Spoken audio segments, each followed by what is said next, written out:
அனைவருக்கும் வணக்கம். இந்த பதிவில் நம்ம எதை பற்றி பார்க்க போகிறோன்னு தெரிஞ்சுக்கிறதுக்கு முன்னாடி மறக்காமல் நம்ம சேனலை சப்ஸ்கிரைப் பண்ணிக்கோங்க. கூடவே பெல் பட்டனையும் கிளிக் பண்ணிவிட்டு ஆளுங்கிற ஆப்ஷனை கொடுத்துட்டிங்கன்னா நான் போடுற வீடியோக்கள் எல்லாமே மிஸ் ஆகாமல் நோட்டிஃபிகேஷனில் வந்துடும். இந்த பதிவு ரொம்ப ரொம்ப முக்கியமான பதிவுங்க. அனைவரும் தெரிந்து கொள்ள வேண்டிய ஒரு பதிவு அப்படின்னே சொல்லலாம். ஒரு சில நாட்கள் பார்த்திங்கன்னா ரொம்ப சக்தி வாய்ந்த சேர்க்கை கொண்டவையாக இருக்கும். அந்த நாளில் நம்ம செய்யக்கூடிய சின்ன சின்ன வழிபாட்டுக்கும் பரிகாரத்துக்கும் நமக்கு அற்புதமான பலன்கள் சீக்கிரமாகவே கிடச்சிரும் அப்படின்னு சொல்லலாம். அந்த மாதிரி ஒரு சக்தி வாய்ந்த நாளாக தான் இந்த நாளானது நமக்கு அமைஞ்சிருக்குது அப்படின்னே சொல்லலாம். அப்படி இந்த நாளில் என்னென்ன சிறப்பு இருக்குது அப்படின்னு பார்த்திங்கன்னா, இன்றைக்கி ஏப்ரல் மாதத்தின் 15ஆம் தேதி, சித்திரை மாதத்தின் 2ஆம் தேதி நிறைஞ்ச செவ்வாய்க்கிழமை. இந்த செவ்வாய்க்கிழமை அப்படிங்கிறது முருகப்பெருமான் வழிபாட்டிற்கும் அவங்கள அதிதேவதையாக கொண்ட செவ்வாய் பகவான் வழிபாட்டிற்கும் ஏற்ற ஒரு நாளாக கருதப்படுது. இந்த நாளை மேலும் விசேஷம் சேர்க்கும் விதமாக இன்றைக்கி பார்த்திங்கன்னா முருகப்பெருமானுக்கு உரிய ஜென்ம நட்சத்திரமான விசாக நட்சத்திரமானது இருக்குது. செவ்வாய்க்கிழமை நாளில் வரக்கூடிய இந்த விசாக நட்சத்திரம் அப்படிங்கிறது ரொம்ப சிறப்பு வாய்ந்ததாக கருதப்படுது. அடுத்ததாக தேதி வாரியாக பார்க்கும்போது இன்றைக்கி 15ஆம் தேதி, இதில் வர 1ஐயும் 5ஐயும் ஆட் பண்ணிங்கன்னா உங்களுக்கு 6ங்கிற நம்பர் கிடைக்கும். இந்த 6ங்கிற நம்பர் முருகப்பெருமானுக்கு உரியது, சுக்கிர பகவானுக்கும் உரியது.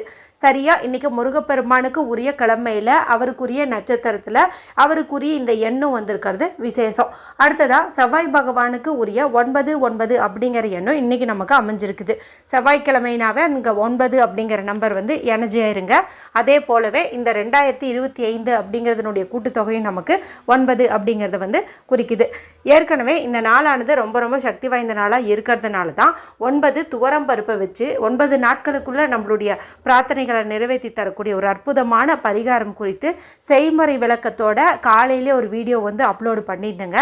அதை செய்வதன் மூலமாக திருமண தடை நீங்கும், கடன் பிரச்சனை தீரும், சொந்த வீடு அமையும் பாக்கியமும் கிட்டும். அடுத்ததாக பார்த்தீங்கன்னா இரவு வரக்கூடிய 8 to 9 மணியான அந்த செவ்வாய் உரை நேரத்தில் ஒரு குறிப்பிட்ட பொருளை ஒரு குறிப்பிட்ட முறையில் தூக்கி போடுங்கன்னு சொல்லி ஒரு பதிவு போட்டிருந்தேன்.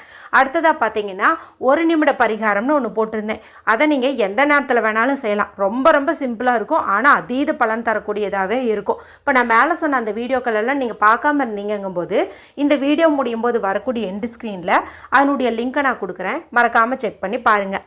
சரி, இப்போ இந்த பதிவுக்கான விளக்கத்துக்குள்ளே போகலாம். இது எதற்கான பரிகாரம் அப்படின்னு பார்த்தீங்கன்னா, நீண்ட நாட்களாக சொந்த வீடுங்கிறது ஒரு பெரிய கனவாகவே வச்சுட்ருப்பாங்க. எவ்வளவு நாள் தான் இப்படி வாடகை வீட்லேயே இருந்து கஷ்டப்படுறது அப்படிங்கிற மாதிரிலாம் நினச்சிட்ருப்பாங்க. இன்றைக்கி தேதி பார்த்தீங்கன்னா 15, 16 தேதி ஆகி போயிடுச்சு இல்லையா? இப்போ நிறைய பேர் நீங்கள் வாடகை கொடுத்துருப்பீங்க. இருந்தாலும் நமக்கு சீக்கிரமாக சொந்த வீடு அமையணும், சொந்த வீட்டுக்கு போகணும் அப்படின்னு எண்ணம் இருக்கிறவங்க இதை நீங்கள் நோட் பண்ணி வச்சுட்டு இனி வரக்கூடிய மாதங்களில் இதை நீங்கள் செஞ்சு பாருங்கள். நிச்சயமாக உங்களுக்கு சீக்கிரமாகவே சொந்த வீடு அமையும். மேலும் பணம் சேரவே மாட்டேங்குது, கையில் தங்கவே மாட்டேங்குது அப்படின்னு நினைக்கிறவங்களும் இந்த பரிகாரத்தை செஞ்சு பாருங்க. நிச்சயமாக பண வரவு அதிகரிக்கும், கடன் பிரச்சனையும் தீரும். சரி, இந்த பரிகாரத்தை யாரெல்லாம் செய்யலாம் அப்படின்னு கேட்டிங்கன்னா, நான் மேலே சொன்ன சொந்த வீடு கனவு இருக்கிறவங்க, கடன் பிரச்சனை தீரணும், பணம் சேரணும்னு நினைக்கிற ஆண்கள் பெண்கள் யார் வேண்டுமானாலும் செய்யலாம். பெண்கள் இதை பீரியட்ஸ் டைமில் செய்யலாமான்னு கேட்டால் தாராளமாக செய்யலாம். பிறப்பிறப்பு தீட்டு இருந்தாலும் தாராளமாக செய்யலாம். வீட்டில் அசைவம் செஞ்சுருந்தீங்க, சாப்பிட்ருந்தீங்க அப்படின்னாலுமே தாராளமாக செய்யலாம். எந்த நேரத்தில் இந்த பரிகாரத்தை செய்யணும் அப்படின்னு கேட்டிங்கன்னா, கரெக்டாக செவ்வாய் ஓரை நேரம் அப்படிங்கிறது மட்டும்தான் இதுக்கு பெஸ்ட்டு. அந்த நேரத்தை ஸ்கிப் பண்ணால் நமக்கு வேறு ஆப்ஷனே கிடையாது. நம்ம அடுத்த வாரம் தான் செய்ய முடியும். செவ்வாய் ஓரைங்கிறது காலையில் 6 to 7, மதியம் 1 to 2, இரவு 8 to 9 இந்த 3 நேரங்களில் வரும். இப்போ பார்த்திங்கன்னா நமக்கு 2 நேரம் முடிஞ்சிடுச்சு. இன்னும் ஒரே ஒரு நேரம் தான் இருக்குது. இன்று இரவு வரக்கூடிய இந்த 8 to 9 அப்படிங்கிற நேரத்தை நீங்கள் கெட்டியாக பிடிச்சிக்கிட்டீங்கன்னாவே போதும். நிச்சயமாக உங்களுடைய கனவுகள் யாவும் நிறைவேறும். இதுக்கு நமக்கு தேவையான பொருட்கள் என்ன, இது எப்படி செய்யணும் அப்படிங்கிறது பார்த்தலாம். இதுக்கு நமக்கு ஒரே ஒரு ஏலக்காய் தேவைப்படுது. இந்த ஏலக்காயானது நல்ல ஒரு பணவசிய சக்தி கொண்ட பொருள் அப்படின்னு சொல்லலாம். மேலும் மகாலட்சுமி தாயாருக்கும் மகாவிஷ்ணுவுக்கும் ரொம்ப பிடித்தமான ஒரு பொருள் அப்படின்னு சொல்லலாம். செவ்வாய்க்கிழமைங்கிறது முருகப்பெருமான் வழிபாட்டிற்கு மட்டும் இல்லைங்க, மகாலட்சுமி தாயார் வழிபாட்டிற்கும் ஏற்ற ஒரு நாளாக கருதப்படுது. அதனால் இந்த ஒரு ஏலக்காயை நம்ம எடுத்துக்கணும். விதைகள் வெளியில் தெரியாத மாதிரி நல்ல நிலையில் இருக்கிறத பார்த்து எடுத்துக்கோங்க. அடுத்தது நமக்கு ரெட் கலர் அல்லது க்ரீன் கலரில் இங்கு வரக்கூடிய பேனா, ஸ்கெட்ச் பென்சில் மார்க்கர் தேவைப்படுது. இந்த 2 கலரும் எங்ககிட்ட இல்லைன்னு நினைக்கிறவங்க ப்ளூ கலர் பயன்படுத்திக்கோங்க. அடுத்ததாக 1 ரூபாய் நாணயம் எடுத்துக்கோங்க. இந்த 1 ரூபாய்ங்கிறதும் மகாலட்சுமி தாயாரின் அம்சம் பொருந்தி தான் பார்க்கப்படுது. இல்லைனா நீங்கள் 10 ரூபாய், 20 ரூபாய் இந்த மாதிரி ரூபாய் நோட்டும் கூட எடுத்துக்கலாம். நான் மினிமமான அமௌண்ட்டு சொல்லணும் அப்படிங்கிறதுக்காக தான் இந்த காசை எடுத்துக்க சொல்கிறேன். இல்லைன்னா நீங்கள் 10 ரூபா கூட தாராளமாக எடுத்துக்கலாம். அடுத்து நமக்கு தேவையானது அப்படின்னு பார்த்திங்கன்னா சிவப்பு நிறத்தில் இருக்கக்கூடிய ஏதாவது ஒரு துணி வந்து தேவைப்படுது. காட்டனோ பாலியஸ்டரோ ஏதாவது ஒன்று இருந்துச்சு அப்படின்னா போதும். உள்ளங்கை அளவுக்கு இருந்துச்சுன்னா போதும். அதை நீங்கள் வந்துட்டு சதுர வடிவில் கட் பண்ணி வச்சுக்கோங்க.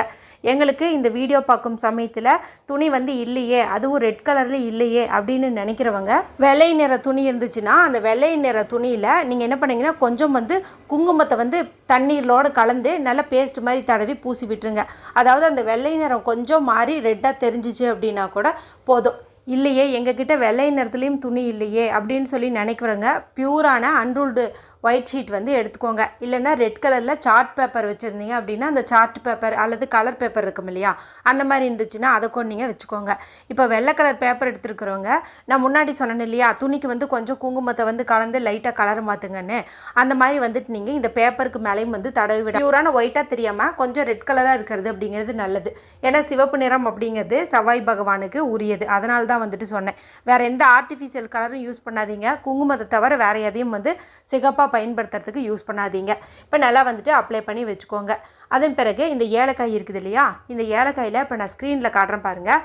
இந்த சிம்பிளை வந்துட்டு நீங்கள் வரைஞ்சிக்கோங்க. இந்த சிம்பிள் பார்த்திங்கன்னா மகாலட்சுமி தாயாருக்கு உரிய ஒரு சிம்பிள், அவங்களுடைய பாதம் அப்படின்னு கூட சொல்லலாம். அதனால் இதை வந்துட்டு நீங்கள் வரைஞ்சிக்கோங்க. அதே போல் அந்த ₹1 நாணயம் எடுத்தோம் இல்லையா, அதில் வந்துட்டு நீங்கள் முடிவில்லாத பணவரவை தரக்கூடிய இன்ஃபினிட்டி சிம்பிள் வந்து வரைஞ்சிக்கோங்க. ரூபாய் நோட்டு வச்சுருக்கிறவங்க ரூபாய் நோட்லேயும் கூட இதை நீங்கள் சின்ன அளவில் வந்துட்டு லைட்டாக வரைஞ்சிக்கலாம். இப்படி எல்லாமே செஞ்சு முடித்த பிறகு நீங்கள் துணியை எடுத்து வச்சுருந்தாலும் சரி, இல்லை பேப்பர் எடுத்து வச்சுருந்தாலும் சரி, அதுக்குள்ளே இந்த ஏலக்காய், காசு இது ரெண்டையுமே வந்துட்டு நீங்கள் வச்சுருங்க. வச்சுட்டு இதை நல்லா வந்து மடிச்சுக்கோங்க. அதாவது இந்த ஏலக்காயும் காசும் கீழே விழுகாத மாதிரி மடிச்சுக்கோங்க. மடிச்சுட்டு உங்களுடைய இடது உள்ளங்கையில் வச்சுட்டு வலது கை கொண்டு மூடிக்கிட்டு மணி அஃபர்மேஷன் சொல்லுங்கள். 24 மணி நேரமும் என்னை தேடி பணம் வந்து கொண்டே இருக்கிறது. என் வீட்டில் செல்வம் நிறைந்து வழிகிறது. அல்ல குறையாமல் என் வீட்டில் செல்வம் பெருகுகிறது. தேவைக்கு அதிகமாகவே என்னிடம் பணம் சேர்ந்து கொண்டே இருக்கிறது. இந்த மாதிரி பாசிட்டிவான மணி அஃபர்மேஷன் சொல்லுங்கள். அந்த அளவுக்கு பணம் கிடைச்சிட்ட மாதிரி கற்பனையும் பண்ணுங்கள். இப்போ இதை நீங்கள் எடுத்துகிட்டு போயிட்டு உங்கள் வீட்டில் துவரம்பருப்பு போட்டு வச்சுருப்பீங்க இல்லையா, அந்த டப்பாக்குள்ளே நல்ல பருப்பை ஆழமாக தோண்டிட்டு அதுக்குள்ளே வந்துட்டு நீங்கள் இதையா மறைச்ச மாதிரி வச்சுருங்க. துவரம்பருப்பு தீரும் போதெல்லாம் இதுக்கு மேலே நீங்கள் கொட்டிக்கிட்டே இருக்கலாம். அடுத்தது சொந்த வீடு வேணும் அப்படிங்கிறவங்களுக்காக இந்த டிப்ஸை வந்து ஃபாலோ பண்ணிக்கோங்க. நீங்கள் வாடகை கொடுக்கறதுக்கு முன்னாடி, இன்றைக்கி வந்து செவ்வாய்க்கிழமை நாளாக இருக்குது இல்லையா, அப்போ நீங்கள் என்ன பண்ணுறீங்கன்னா வாடகை கொடுக்கறதுக்கு அமௌண்ட் வந்து நீங்கள் கையில் கொடுப்பீங்களே கேஷாக, அந்த அமௌண்ட் எடுத்து நல்லா ஒரு ரப்பர் பேண்ட் மாதிரி போட்டுக்கோங்க. போட்டுட்டு இந்த துவரம்பருப்பு இருக்குது பாருங்கள், அதுக்குள்ளே வந்துட்டு நீங்கள் வச்சுருங்க. செவ்வாய்க்கிழமை நாள்லேயே வச்சுருங்க. வச்சுட்டு ஒரு 10 நிமிஷம் கழித்து அதன் பிறகு செவ்வாய் ஓரை நேரத்துலையோ இல்லை செவ்வாய்க்கிழமை முடியறதுக்குள்ளரையோ இந்த பணத்தை எடுத்து நீங்கள் ஓனர்கிட்ட வந்து இந்த வாடகையை வந்து கொடுத்துருங்க. எப்போவுமே வாடகை அப்படின்னு ஒன்று கொடுக்குற மாதிரி இருந்தால் செவ்வாய்க்கிழமை நாளில் நீங்கள் கொடுக்குறத வழக்கமாக வச்சுக்கோங்க. கொடுக்கறதுக்கு முன்னாடி மறக்காமல் துவரம்பருப்பில் அந்த பணத்தை வச்சு அதன் பிறகு வந்துட்டு கொடுங்க.